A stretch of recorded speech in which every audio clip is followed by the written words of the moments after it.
Hi, Libra. This is Genevieve with Belladonna Moonbeams. How are y'all doing? I'm doing really fine because I had a great weekend. I went camping. Me, the queen of the hotel or home or whatever. I don't like bugs or outdoors or whatever. And I slept under the stars and it was beautiful. I loved it. I might actually buy a tent and a sleeping bag and go camping again. It's kind of fun. So, I guess I decided to learn something new. I had not been camping since I was like, I don't know, 12, like 71. Uh-oh. I just gave away my age. Oh, that's actually a joke. I don't really care. Well, kind of. So the first card I pulled for y'all is, oh, let me stop. Back up, back up. This is for the week of September 28th, 2020 through October 3rd, 2020. And I also learned something really cool this last week.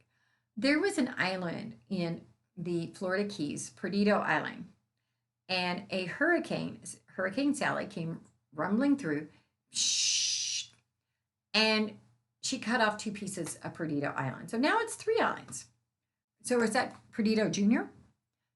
Probably not. I don't know what they're going to do, but at least it was an uninhabited part, or maybe not uninhabited, but it's um, my word. Well, it was undeveloped. That's it. Sorry. So the word, it was undeveloped and it was there on the island and it went poof and there were two pieces. And that made me wonder if that's what happened with the island of Atlantis. Now, we know science has never proven or disproven Atlantis, as far as I know. If you know different, please PM me. I want to know the truth. I always want to know the truth. But that is my understanding, is there's no proof one way or the other. So I just find that really fascinating. And that might mean that archaeologists and anthropologists and geologists might all be finding out something new by Perdido Island having this happen. It also might mean that there's global warming. That's the part I don't like. So the first card I pulled was from the spell casting oracle cards. I really like this deck. And as I think I told you, I got it from Hay House on one of their great sales. Get on their mailing list. They will send you out they'll send you out probably too many emails, but they have some great sales like $10 oracle card decks. And of course, there are people that you can buy them from for a lot more money, but I like it when I can get it for a good price. And the card I get for y'all is manifestation. Manifestation is about bringing your dreams into real life. Now, sometimes manifestation can be simply by changing your verbiage. For example, say you're trying to manifest better self-esteem, like I did once upon a time. I still struggle with that. But what I started doing was jokingly saying that I was cute. As I said that I was cute, I began to believe it. And as I believed it, my aura came up, my energy came up, and I liked myself better just by saying I'm cute. You can say you're smart or you're talented or you're gifted or whatever. You can say I'm good at sweeping the floor. I don't know what it is you're good at, but I do know you're good at something. And you just need to find that and say that to yourself. But manifestation can also be visualizing something. For example, I have a dream. And we're not going to go into the details of that because it'd take the rest of the night and I'm tired. But I physically visualize myself doing my dream, living my dream. And I see myself there. And I know that that will happen. I know it. And you can make those things happen for you too, just by believing and seeing it in your mind's eye. Kind of like a little video camera up here. That's how I see them. The next card I pulled was from the Magical Unicorns deck. The card I get for y'all is thankful. Now, this is to think about the things and the people you're thankful for. So I'm going to challenge y'all to every single day for a week. I know, a week. Write down 5 things you're grateful for and 5 people you're grateful for. So, my things that I'm grateful for right now are my bed, stars, trees, friends, and pets. If I said, did I say dogs already? Well, if I didn't, I have cats too, so we'll count them. People. I am thankful for my friend Janelle, my friend Amy, my daughter Tabitha, my daughter Angie, and my daughter Sarah. I'll get to my other kids tomorrow and my grandkids.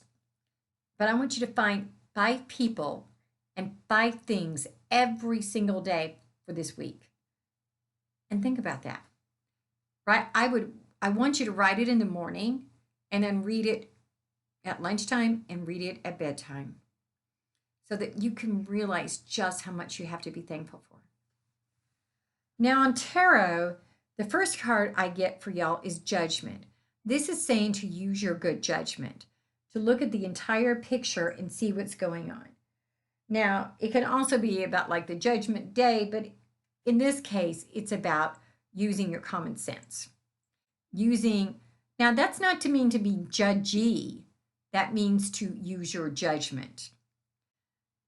For example, I'm using judgment when I choose which way to drive to work every day. Because I rarely do the same day.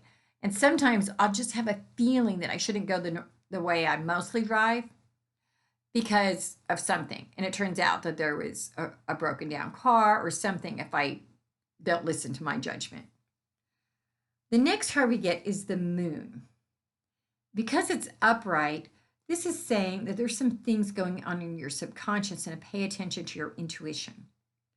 That you have the answers inside of you to fulfill things. One of the things when I always get this card, even though I really like it, whenever I see this card, I think of Romeo and Juliet. Because in the balcony scene, and I memorized this back in 9th grade, Juliet said to Romeo, "Oh, swear not by the moon, the inconstant moon, who monthly changes in her circled orb, lest that thy love prove likewise variable." And what she was saying is that she wanted him to love her all the time and not just wax and wane like the moon does. And so you shouldn't be looking for something that waxes and wanes. You shouldn't be acting out of fear or anxiety, but rather using your intuition and your good judgment. And the final card we get is the 9 of Swords. And this guy has been working really hard, but he's all caught up and he doesn't know which way to go. He's got all these choices. So what this comes back to is use your judgment, use your intuition, and make a choice.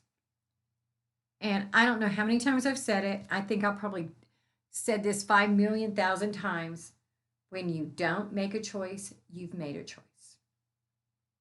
So, namaste, y'all. If you want to do a private reading, send me a text to 405-512-9400 or send me a PM to Belladonna Moonbeams. And if not, I'll see y'all in a few. Have a good one.